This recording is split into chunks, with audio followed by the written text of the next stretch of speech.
আসসালামু আলাইকুম everyone, this is mark সবুজ।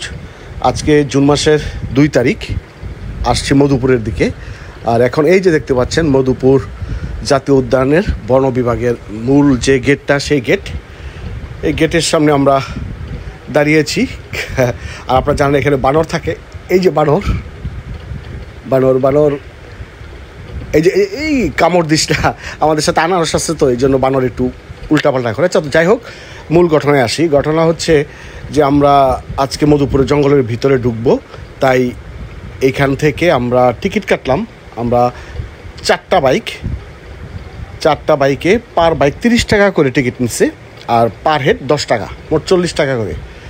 তো আমি এনএস রহমান, রহমতুল্লাহ পাশা, ইবাদত ভাই আর আবদুল্লাহ মামুন,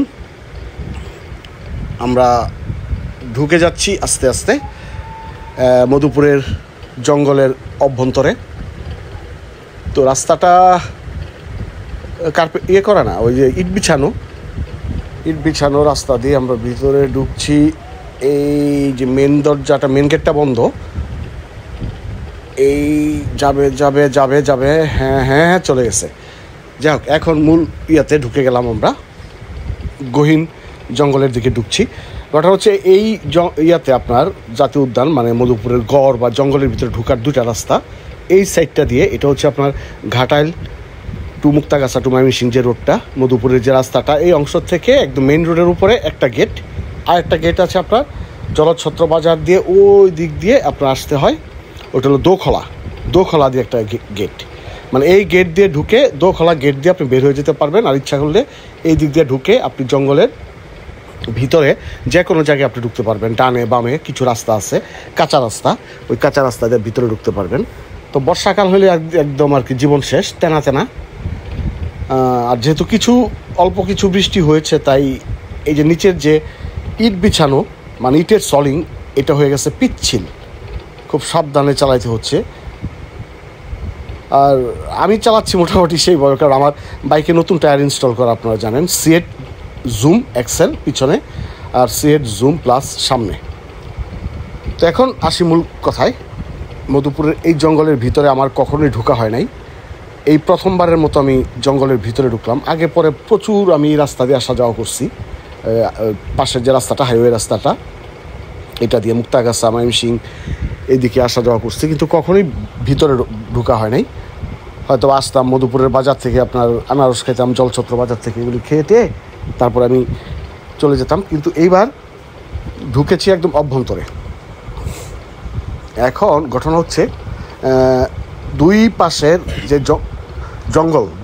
জঙ্গলটা হলো ঘন জঙ্গল আর অস্থির সুন্দর পরিবেশ। আপনি যদি 20, 25, 30 চালান, এখান দিয়ে অস্থির রকমের একটা ফিল পাবেন। যারা ডে লং একদিনের জন্য রিফ্রেশমেন্ট ট্যুর দিতে চান বা প্রকৃতির কাছে আসতে চান, তাদের জন্য আমার মনে হয় সবচেয়ে বেস্ট অপশন হবে এই মধুপুরের জঙ্গল। যেহেতু আপনারা জানেন আমি গাজীপুরের ছেলে, গাজীপুরে প্রচুর পরিমাণে গজারি জঙ্গল আছে, শালবন আছে, বাট গাজীপুরের জঙ্গলগুলি সবই মোটামুটি আমি ঘুরেছি, আশেপাশে যা আছে। ওই জঙ্গলগুলি যেরকম, ঠিক একই রকমের জঙ্গল এই মধুপুরের জঙ্গলটাই। লম্বা লম্বা গজারি গাছ, বেশিরভাগই গজারি গাছ, মাঝে মধ্যে 2-1 অন্যরকম টাইপের গাছও আছে। আর এখানে কিছু লোকজন থাকে আশেপাশে, গ্রাম, তারা কাঠ সংগ্রহ করে এটার ভিতর থেকে। আমরা হয়তো বা চলতি পথে দেখতেও পারি, তাদের সাথে দেখা হইতেও পারে। আরেকটা জিনিস হচ্ছে, এই জঙ্গলে একটা আছে, আপনার একটা সমস্যা হলো, এই জঙ্গলের ভিতরে কিন্তু কিছু বন বিড়াল মানে বড় বড় টাইপের বিড়াল থাকে, বাগডাসা টাইপের কিছু থাকে। বাগডাসা আপনারা চিনেন কিনা আমি জানি না, বিড়ালের চেয়ে বড় বা কুকুরের মতো একটু ছোট, হিংস্র টাইপের বাগডাসা। এই বাগডাসাও থাকে এই জঙ্গলে। তাই এই জঙ্গলের ভিতরে একা ঘোরাটা একটু রিস্কি, বা সন্ধ্যার পরে কেউ যদি এখানে ঢুকে তাহলে একটু সমস্যা। এই জঙ্গলটার ভিতরে আপনার ওইগুলি আক্রমণ করে, তাই 1-2-3 জন একসাথে ঘুরলে ভালো লাগে। আর যারা পিকনিক করতে আসে এখানে, বা পর্যটক কী বলে এটা, ট্যুরিস্টদের জন্য, তারা মূলত দোখলা বাজার দিয়ে ঢুকে, কারণ দোখলা বাজারের সাইডটা নিরাপদ। ওইখানে কিছু উপজাতি থাকে, গারো বা এই জাতীয় কিছু উপজাতি, ওই সাইডটা দিয়ে যারা ঢুকে তারা মোটামুটি একটা সিকিউরিটি দেয় এদেরকে। আর ওইখানে বড় মাঠও আছে। আপনারা হয়তো বা দেখছেন আমার রিলস বা ভিডিওতে দেখছেন যে আমি দোখলা বাজারে গিয়ে আনারস খেয়েছি। তো ওইখান জায়গাটা সুন্দর। আর এইখানে আসলে মোটামুটি আমি যতটুকু শুনলাম যে এই মেইন গেট থেকে ওই গেট দোখলার গেট পর্যন্ত যাইতে আধা ঘন্টা লাগে, প্রায় আধা ঘন্টা। আচ্ছা, কেন দাঁড়াইছে কেন, কি অবস্থা ভাই? পরিবেশ অস্থির, আপনারা যেদিকে মন সেদিকে যান বাইক নিয়ে, কোনো সমস্যা নাই। ধুলাবালিও কম, ধুলাবালি নাই, ভালো লাগতেছে। আপনারা যেটা বলতেছিলাম ডে লং রিফ্রেশমেন্ট যারা দিতে চান তারা এসে একটা বাইক নিয়ে চলে আসবেন।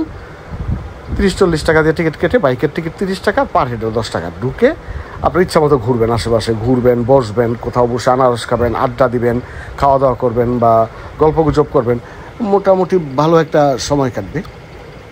তো আমরা একটু সাইডে যাবো, যে এখানে কোন সাইডে নাকি আবার মহিষ পালে এলাকার লোকেরা, তো ওই সাইডটা একটু যাওয়ার ইচ্ছা আছে। এখন যদি রোমান ভাই আমাদেরকে যদি ওইদিকে নিয়ে যায়, কারণ রোমান ভাই ঘাটালের লোক, সে আমাদের চেয়ে ভালো জানে, চিনে, সে আমাদেরকে যেদিকে নিয়ে যায় সেদিকে নিয়ে যাব।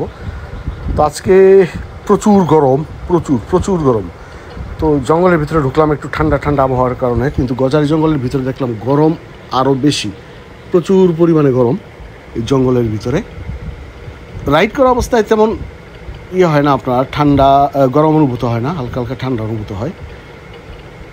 আর গাছগুলির ভিতরে, আর আরেকটা কথা হলো, আমাদের গাজীপুরের গজারি জঙ্গলগুলির ভিতরে আপনার পাতা বা এই জাতীয় যে জিনিসগুলি আছে, গাছের পাতা টাতা পরে, এগুলি সব টোকায় নিয়ে যায় সবাই। কিন্তু এইখানে দেখলাম যে না, অনেকগুলি র টাইপের কিছু জায়গা আছে যেখানে আপনার সচরাচর মানুষরা ঢুকে না।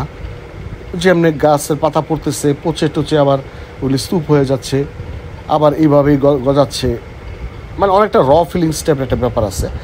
আর সামনে যেহেতু বর্ষাকাল, চলছে বর্ষাকাল এবং সামনে বর্ষাকাল আসবে, তো এখানে প্রচুর পরিমাণে মানে কি বলে, এই নতুন গাছের শিকড়, গুল্ম, এগুলি গজাবে। কারণ মানুষজন কম আসবে বর্ষাকালে, সাধারণত এদিকে লোকজন তেমন আসে না। লোকজন কম আসার কারণেই এই জায়গাগুলিতে এত ইয়ে হয় না, কি বলে আপনার পরিষ্কার পরিচ্ছন্ন থাকে না। আর টুরিস্টরা এসে তো দোখলা বাজার থেকে চলে যায়। তো ঘুরতে ঘুরতে আমরা ফিল নিচ্ছি, আসলে অ্যাকচুয়ালি আমরা চিল নিচ্ছি, ফিল যে চালাই ভিতর দিয়ে, কাজ নাই, একটু ঘুরি। আস্তে আস্তে আমরা এতে ঘুরে টুরে আমরা একটু ইয়েতে যাবো, মধুপুরের ধনবাড়ির দিকে যাব, ভাগিনা পাশাকে নিয়ে। পাশা একটা বাইক কিনবে মনে হয় ধনবাড়ির ইয়ামার শোরুম থেকে, তার MT ভার্সন 1 এক্সচেঞ্জ করে সে FZX নেবে। যেহেতু আমার ভাগিনা, তার ভাগ্নি আর তার ছেলেকে নিয়ে বসতে পারে না বাইকে MT-তে, তাই সে FZX নিয়ে চলবে আর কি। এই বাম দিকে ঢুকি, কাঁচা রাস্তা আছে একটা। হ্যাঁ রোমান ভাই কি বলেন? রোমান ভাই কিছু বলতেছে আমাকে, হ্যাঁ বলতেছে যে ভাই কাঁচা রাস্তা দিয়ে সামনে ঢুকে গিয়ে এক জায়গায় চিল করি, আড্ডা মারি, মাস্তি দিই। আমি রাজি, হ্যাঁ ভাই আপনি যেদিকে যান ভাই নিয়ে যান। আর পাশা তো আমার মতোই, সেও ভাল লাগে, সে কোনো কিছুতে না নাই, যেদিকে আমি যাব পাশা সেদিকে।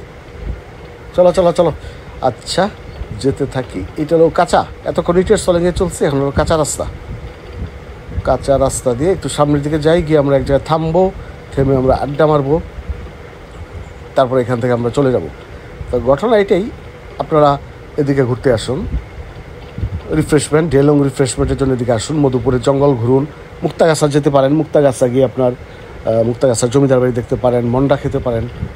আর এই সাইডটা ঘুরে টুরে ভালো লাগবে। সোজা গেছে একটা রাস্তা, ডানে গেছে একটা রাস্তা। এই ডানের রাস্তাটা সম্ভবত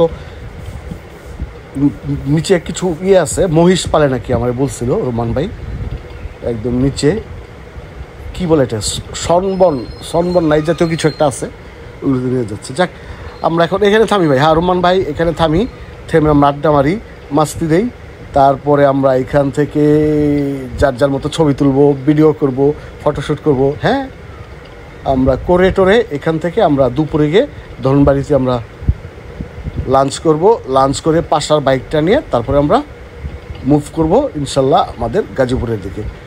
তো যাক, ভিডিওটা অনেক বড়, আশা করি জঙ্গলটা দেখলে ভালো লাগবে। আজকে এই পর্যন্তই, দেখা হচ্ছে নেক্সট কোনো ভিডিওতে। সেই পর্যন্ত খোদা হাফেজ, আল্লাহ হাফেজ, আসসালামু আলাইকুম।